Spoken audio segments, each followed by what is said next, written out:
Hola, ¿qué tal? Hoy nos vamos a meter de lleno en un tema fascinante, cómo nuestro cerebro transforma el mundo físico en eso que llamamos realidad. Y ojo, porque no es un proceso pasivo para nada, es una construcción, es algo que el cerebro hace activamente. Vamos a desarmar este proceso, desde que algo pasa afuera hasta que lo percibimos por dentro. Para empezar, pensemos en esta pregunta clásica del filósofo George Berkeley. Suena un poco a juego de palabras, ¿no? Pero la verdad es que nos lanza directo al centro del problema. ¿La realidad sensorial existe por sí sola, independientemente de nosotros? ¿O es, en realidad, algo que nuestra mente crea? Bueno, este dilema ha sido un debate filosófico enorme. Por un lado, teníamos a los empiristas, como John Locke, que decían que nacemos como una pizarra en blanco. O sea, todo nuestro conocimiento viene de lo que sentimos, de la experiencia. Pero del otro lado, los idealistas, como Immanuel Kant, decían, momento, la mente no es un receptor pasivo. Al contrario, ya viene con ciertas estructuras que organizan activamente todo lo que percibimos. Ok, para saltar de la filosofía a la ciencia, había que encontrar una manera de medir la experiencia subjetiva. Y es acá donde la historia se pone súper interesante, con los primerísimos intentos de ponerle números a nuestras sensaciones. Y así nace la psicofísica. Su objetivo es exactamente ese, ser el puente entre el mundo físico que podemos medir y es objetivo, y nuestro mundo interno, el de la percepción, que es totalmente subjetivo. Es, digamos, el puente entre una onda de luz y el color rojo que vemos. Vamos con un ejemplo bien práctico. Cualquiera de nosotros puede sentir clarísimo la diferencia entre sostener 1 kilo y sostener 2. Es obvio, ¿verdad? Se siente como el doble de peso. No hay duda. Ahora, ¿qué pasa si el peso con el que empezamos es mucho mayor? La diferencia sigue siendo de 1 kilo, pero la verdad es que distinguir entre 50 y 51 kilos es casi imposible. El mismo cambio, ese mismo kilo, ahora es casi imperceptible. ¿Por qué pasa esto? La respuesta está en la ley de Weber. Lo que nos demuestra es que nuestra sensibilidad no es absoluta, sino relativa. La habilidad para notar un cambio depende de qué tan grande era el estímulo original. El punto clave es este: no detectamos diferencias absolutas sino proporcionales. Muy bien, pasemos ahora a cómo funciona esto a nivel de las neuronas. Si la percepción es relativa, ¿cómo hace el cerebro para traducir la intensidad de algo físico a su propio lenguaje? El proceso es una conversión brillante de analógico a digital.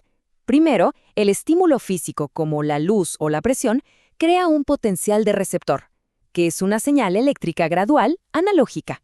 Pero, para que esa señal viaje por los nervios, tiene que convertirse en potenciales de acción, que son pulsos digitales, de todo o nada. Esto es una muestra perfecta de lo elegante que es la solución de la biología. Como dijo Yngve Soderman, uno de los que lo descubrió, el sistema nervioso inventó la radio FM millones de años antes que los humanos. La información no está en qué tan grande es el pulso, sino en qué tan seguido aparece. Y acá está la clave del código.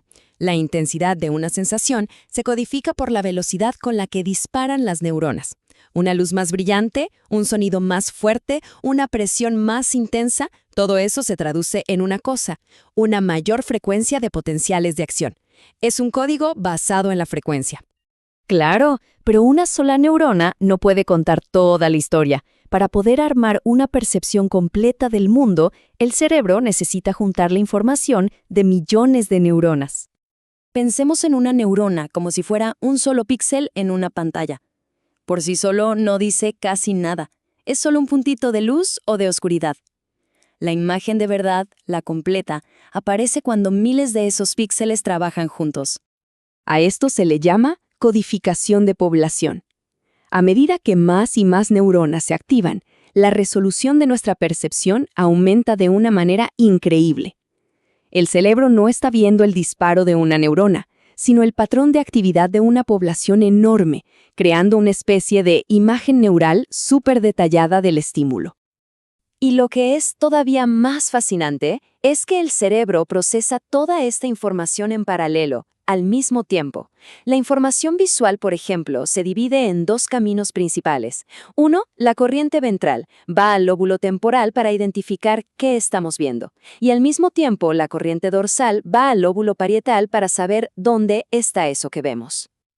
Hasta ahora, parece que la información fluye en un solo sentido, de afuera hacia adentro. Pero la historia no termina acá. De hecho, la parte más sorprendente es cómo el propio cerebro influye en la información que está recibiendo. ¿Es de verdad un proceso pasivo en el que solo recibimos información o hay algo más pasando? Pues toda la evidencia apunta que el cerebro no es un simple espectador. A ver, pensemos en un experimento. Se registró la actividad de una neurona que responde al tacto en la punta de un dedo. Primero, se hizo mientras la persona estaba haciendo otra cosa, una tarea visual, ignorando por completo lo que sentía en el dedo. Y el resultado es una respuesta neuronal moderada. La neurona dispara porque, claro, hay un estímulo, pero la señal no es muy fuerte. Esta es, digamos, nuestra línea de base. Ahora viene la parte clave. El estímulo físico en el dedo es exactamente el mismo, no cambia nada. Pero esta vez se le pide a la persona que preste total atención a esa sensación. ¿Qué creen que pasa con esa misma neurona? ¡Boom! La respuesta de esa misma neurona se dispara por las nubes. La tasa de disparo es muchísimo más alta. El estímulo no cambió, pero la percepción sí. La atención, que es un proceso que viene de arriba hacia abajo, amplificó la señal sensorial que entraba a nivel de una única neurona. Entonces, la conclusión es esta, y es fundamental. El cerebro no es un receptor pasivo de la realidad. Procesos internos como la atención, la memoria, las expectativas, no son solo filtros, van mucho más allá. Moldean, modifican y construyen activamente la información sensorial que recibimos. Y esto nos lleva de vuelta a la idea de Kant. Toda nuestra rica experiencia del mundo, los colores que vemos, los sonidos que oímos, los sabores, no son propiedades del mundo físico en sí, son creaciones. Son la interpretación que nuestro cerebro construye a partir de señales eléctricas abstractas. Y esto nos deja con una última pregunta para reflexionar. Si nuestro cerebro es el que construye la realidad que experimentamos, ¿qué es lo que percibe cuando se enfrenta a algo totalmente nuevo? O peor aún, cuando no hay ninguna información. ¿Cuáles son los límites de esa construcción?